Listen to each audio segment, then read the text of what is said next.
friends, welcome back to my channel. I decided to make another video. Today we are going to be talking about my second chance DNFs. I'm a notorious DNFer. I'll explain more what I mean by that in a moment, but this list today is a bunch of books that I did not finish in the past that I think maybe deserve a second chance, and some of you guys have been telling me definitely deserve a second chance. I don't know if I trust your opinions. But before we get into the video, I would like to take a moment to talk about today's sponsor, Tuckets. The main product that Tuckets has developed is toeless grip socks to maintain the barefoot feeling during workouts. As a person who does a ton of barefoot workouts, from yoga to Pilates to different types of yoga to Pyo, which is a mix of Pilates and yoga, I work out barefoot all the time, but I personally do not like to be barefoot in the gym because that's gross. Of course, that's not actually the main selling point of Tuckets products. It's not about my weird foot stuff that I don't like. No, it's about maintaining foot health and foot care and getting a great workout while protecting your feet. Am I going to show you a picture of them on my feet? No, but I will show you other people's feet. And they don't only make the socks, they also make foot care products as well as leg warmers and other workout feet related things. So check out the link in my description to see a full catalog of their products and use code 15Tuckets to get 15% off your order from now until July 1st, 2024. Thank you, Tuckets, for sponsoring this video. Appreciate y'all. Also, before we get into the video, stick around to the end of the video where I'm going to be talking about 2 cool announcements that are relevant for literally tomorrow. So please stick around to the end of the video to hear what I have to say. Okay, let's do this.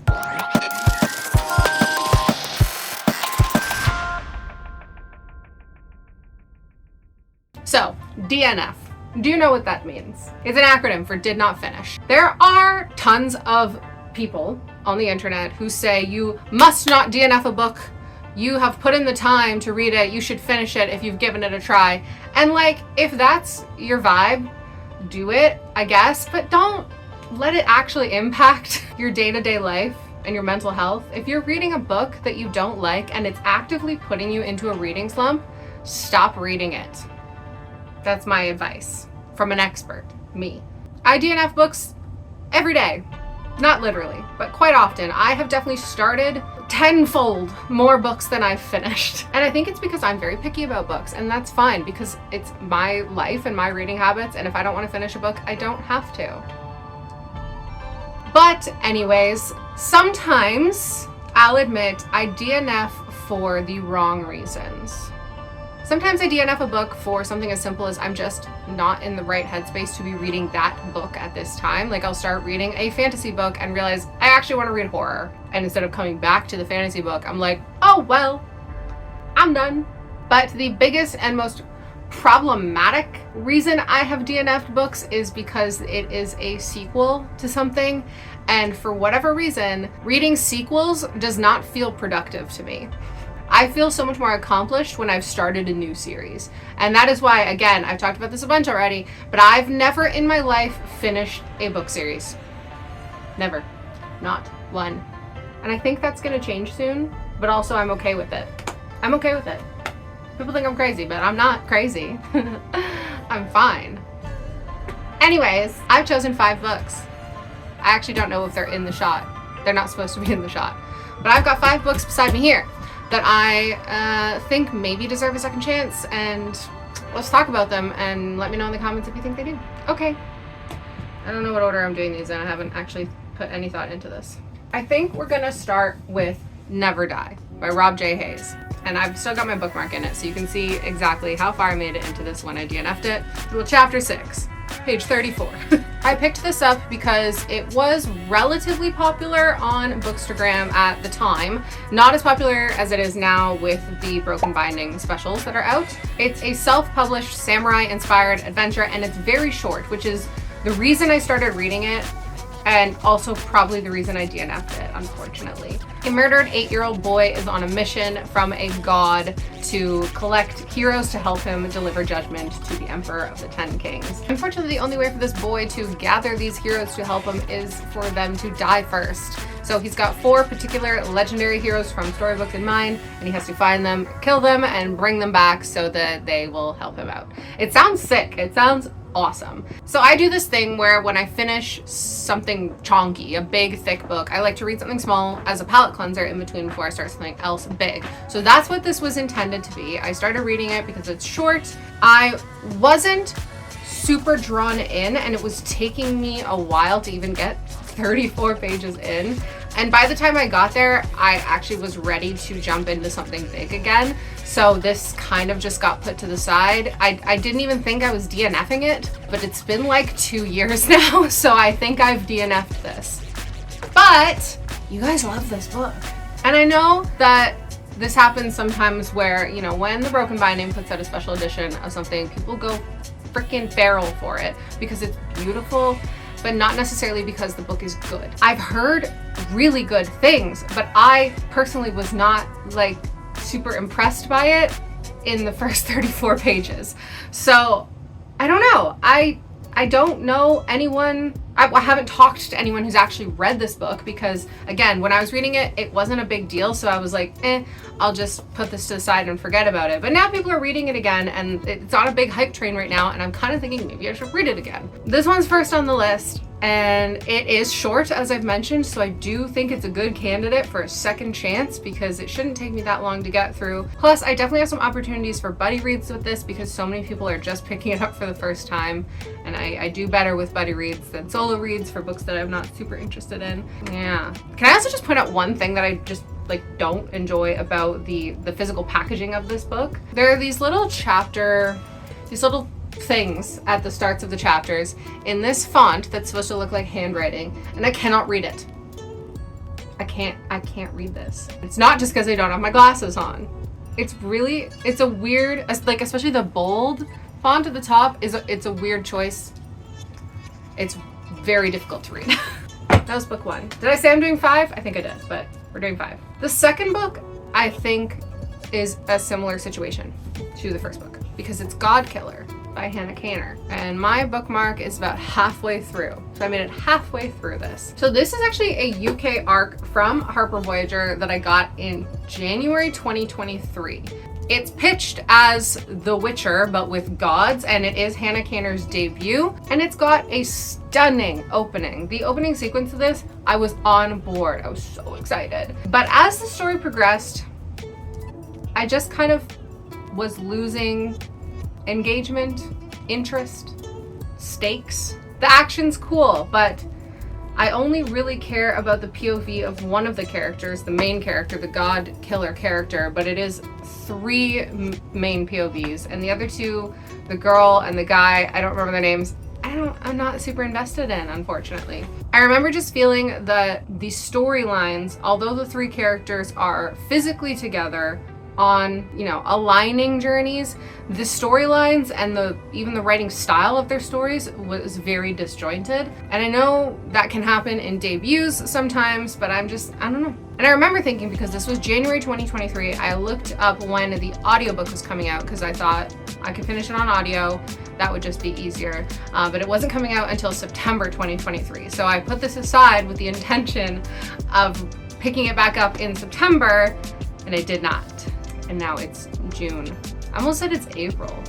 It's June 2024. But the sequel, Sunbringer, is out, and I know one of my coworkers really loves this book. I've heard you guys being hyped about it. Again, I wonder how much of the hype is just based on the fact that the covers are really beautiful. So let me know in the comments, please, if you've read this, and should I keep going? Should I try? I feel like I remember everything that's happened up until now.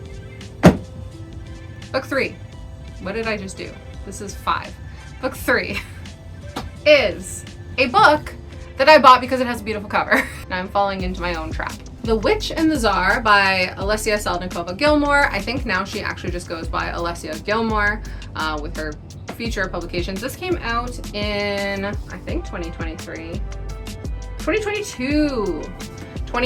So I've had this for a while. I don't even have a bookmark in it anymore because I officially DNF'd it, but I think I made it about a third of the way in. I picked this up right after finishing The Bear and the Nightingale by Catherine Arden, so I was very in like a Russian folklore retelling mood, and I wanted this so badly to be the same caliber as The Bear and the Nightingale, and it unfortunately just was not. And again, it's a debut, so like these things happen. This is a Baba Yaga retelling, so if you're not familiar, Baba Yaga is an old witch that lives in the woods, and she's notoriously or usually an evil figure in Russian and Slavic folklore. In this, it's a retelling of, you know, her story and why she's not necessarily evil. There are actually a couple of these now, but this was one of the first ones that came out in 2022, and so I was really excited for it. But I DNF'd it for not a good reason. I DNF'd it because it's not as good as The Bear and the Nightingale, and I wanted to just read The Bear and the Nightingale, but instead of reading the sequel, The Girl in the Tower, I tried to read this because again, it feels more like an accomplishment to start something entirely new. And I got bored of it because it was more romancy and more new adult than The Bear and the Nightingale, and I just was over it around the 1/3 mark and I put it down. But I don't think that's fair. I'm not saying I've heard anyone give this amazing reviews. I've not really heard anyone talk about this book at all, even in 2022.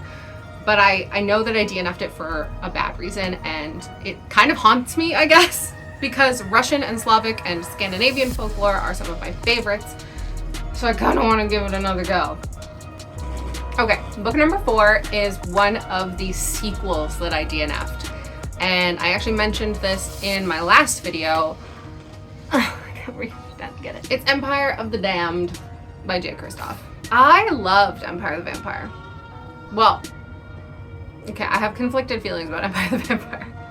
I rated it very highly, like 4.5 stars, but I also think it's a huge ripoff of The Last of Us. Go watch my video so that you can see my full thoughts on Empire of the Vampire. I always knew I was going to buy Empire of the Damned, but I actually never intended on reading it, because that's what I do. But I was in a big buddy read group for Empire of the Vampire, and so of course when Empire of the Damned came out, that buddy read group kind of came back from the dead and was like, we're reading it now. And I was like, okay, I'll read it too. And I actually was doing the audiobook. I don't think I've ever even opened this book. But on the audiobook, I made it maybe a little more than a quarter of the way into it. And then I stopped because I had other audiobooks I wanted to listen to. And I didn't feel like I was making progress on reading. Like I felt like I was reading for no reason. I was reading a sequel that I didn't care about instead of starting something new. Also, in my defense, I have a lot of reading obligations with work and with the review sites that I work for. So like I do have other books I need to be reading, so I like to feel accomplished when I'm reading for fun. And I just wasn't having fun with this. I think it was fine. I think it was just like literally reading more of Empire of the Vampire. It's just an immediate continuation. So, but I feel obligated to continue this one because I feel kind of bad for not finishing it. But I don't know if that's gonna happen. I honestly, like, talking about it now, I don't know. This is probably my lowest priority book on the list. The 5th and final book that I want to talk to you about today is a book that I have read all the way through in the past, but I DNF'd a reread. The Name of the Wind by Patrick Rothfuss. I told my story in the last video about why I read Name of the Wind when I was 12 years old to impress a boy, and I hated it. And up until like this past year, I hated this book. I did start a reread on audio about 4 months ago. I got to maybe chapter 30 or what? I don't know. Maybe around chapter 30. And then I stopped because I just was bored. But the reason I was bored is because I've read it before. And I know this doesn't make sense, but I feel like I owe this book a reread because so many people love it. And I was too young when I read it the first time. I was not in an adult fantasy headspace. I was reading it for stupid reasons. I think that it's something I would enjoy now. So I want to give it a reread and a 3rd chance. Technically, this would be a 3rd chance DNF. I just am struggling because, again, it's one of those ones where I feel like I'm not making progress. I'm not accomplishing anything by reading it because I've already read it before. And I forgot to mention also that the reread I was doing was an audiobook that I was listening to with Ryan because he's never read this. And he also wasn't really loving it, so he's not exactly pushing me to continue it. He's not like, oh my god, let's listen to Name of the Wind. It's been like 4 months since we listened to it, and neither of us is hankering to go back to it, you know? So yeah, I could have made this list 1,000,000 books long, probably, because I don't finish any books. When is the last time I finished a book? Well, for work, which doesn't count. I chose these 5 today because I think they're the highest priority books, but I definitely want to do a second installment of this video because I've got more books that I want to talk to you guys about and admit that I've never finished reading. We are at the end of the list, but I did have 2 announcements to talk to you guys about before we go. One is that I'm going to be going live on Instagram tomorrow on Readsy Discovery's account. So not on my account, it's for Readsy Discovery, but I will share the link. If you don't know, I am a reviewer for Readsy Discovery, which is a platform that allows indie authors to host their books, have them published, and my job is to write reviews for the books before they're released so that if you go onto the platform, you can have a review of the book before release date to decide if it's something you want to check out. So I literally just did one the other day that just got published on June 4th, but I'm going to be mostly talking about a previous release that I reviewed, which is called The Little Time Allotted to Us by Laura Packett. And anyways, yeah, they're just going to be kind of interviewing me about the review process, about indie authors, and stuff. They haven't sent me the prep questions yet, so I don't really know all the answers. But again, that will be tomorrow, Friday, June 7th. Yes, tomorrow, Friday, June 7th at 12 p.m. EST on Instagram Live on Readsy Discovery. That's announcement number 1. Announcement number 2 is that before that, I'm going to be going live on my YouTube channel. My friend Ev and I have both decided it's about dang time for us to buckle down on our writing projects. So we are going to be hosting productivity streams live every Friday morning at 8 a.m. to 9:30 a.m. And I know you're like, dude, what? That's so early. But that is when we are both most productive. And ultimately, we're doing this for ourselves and for each other to get our work done. But we figured, why not host it live on my channel in case that is a time that works for you and you want to come hang out, get some writing done, get some reading done, get whatever work you're doing at 8 in the morning on every Friday done, and just come chat with us. So that is starting tomorrow as well. I'm going live 2 times tomorrow, one on my YouTube channel here, productivity streams in the morning, and then again on Instagram Live, Readsy Discovery at 12 p.m. EST. And yeah, that's it. Those are the 2 announcements. And again, thank you Tuckets for sponsoring this video. Use 15 Tuckets in the link below to get 15% off any of their products. Before I go, don't forget to like and subscribe and ring the bell icon so you know when I upload new videos. I upload 2 days a week. I love you guys. Goodbye.